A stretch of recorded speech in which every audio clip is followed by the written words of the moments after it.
I see both sides.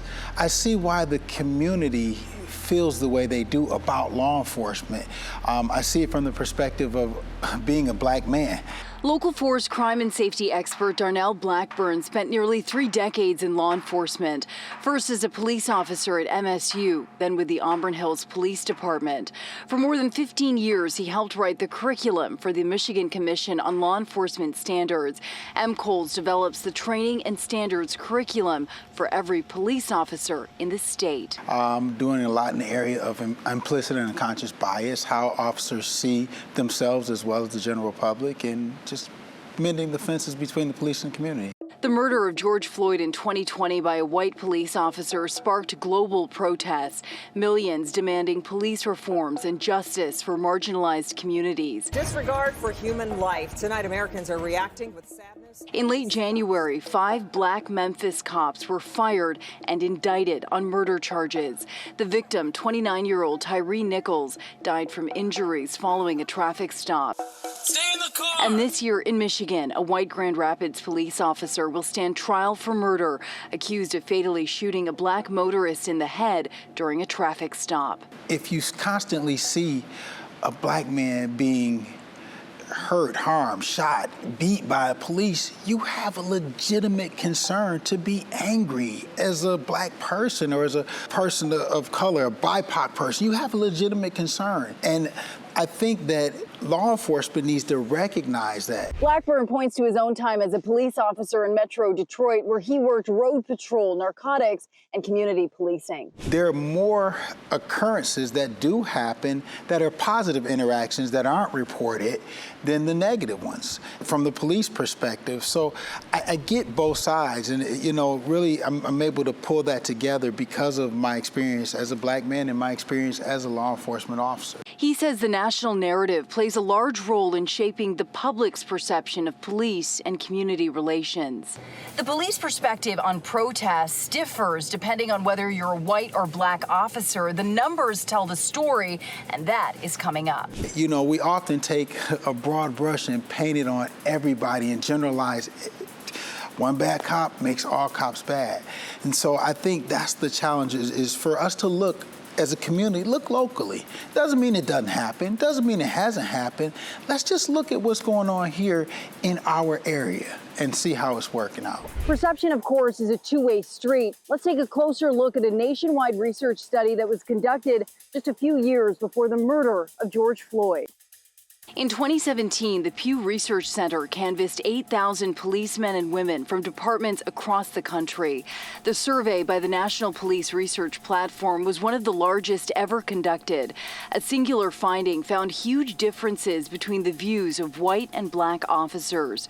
Only about a quarter of white officers, but nearly 70% of black cops felt the protests that followed deadly encounters between police and black people were motivated to some extent by a genuine desire to hold police accountable.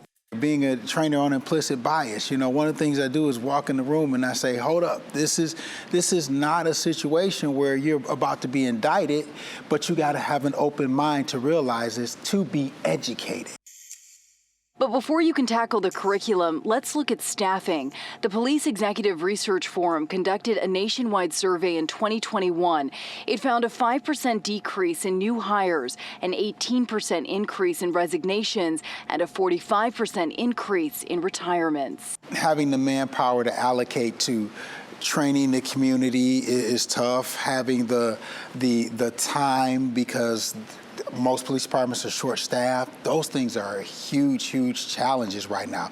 And that causes a lot of stress on officers too, because they're running from call to call to call because of being down manpower-wise.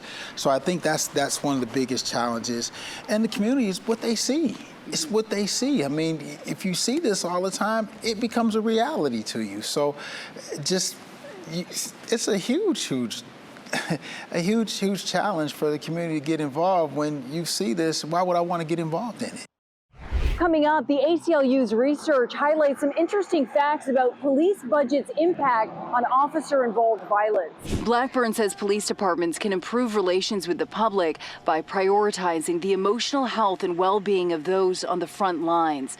The Pew survey found 2/3 of responding officers say they've been verbally abused by a member of their community, and 1/3 have fought or physically struggled with a suspect. As I'm talking and as you're asking this question, I'm reliving traumas that I've placed in the back of my mind, you know, from accident scenes to running in, rescuing people, to working narcotics and people pulling guns on you. There's so many things that occur.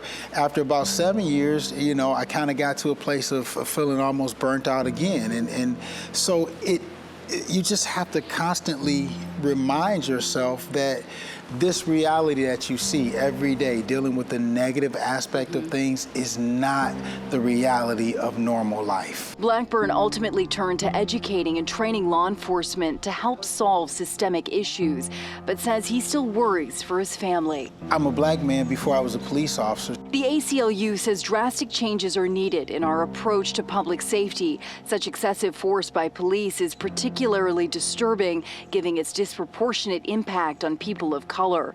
The ACLU says investing so heavily in policing is not evidence-based and that there's no connection between violence and police budgets, saying police funding has steadily increased year over year, regardless of whether crime rates are going up or down, and notes there is a connection between violence and defunding social services, which has destabilized communities and increased the risk of homicide and other crime. The answers aren't black or white, but gray and nuanced, and there's so much to consider. The judicial system, police budgets, the school-to-prison pipeline, the list seems endless.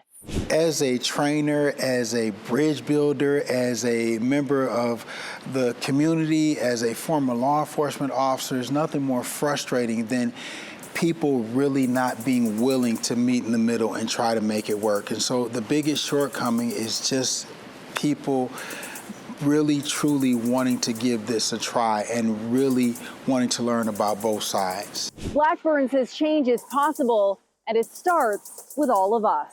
If we as a community think law enforcement, we as a BIPOC, a minority community, a black community, whatever you may be, if we think it's so bad, I think change is most effective from the inside out, not the outside in.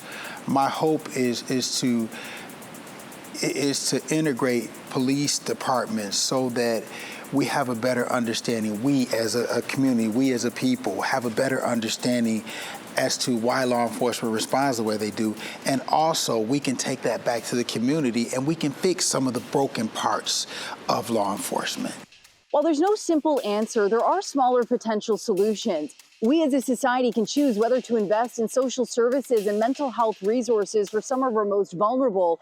Law enforcement agencies could prioritize implicit bias training and actively recruit and promote more people of color. This, of course, is just the beginning. There is a lot to discuss here, and we'd like to hear your opinions. Drop a comment below and make sure you hit subscribe to stay up to date with Solutionaries.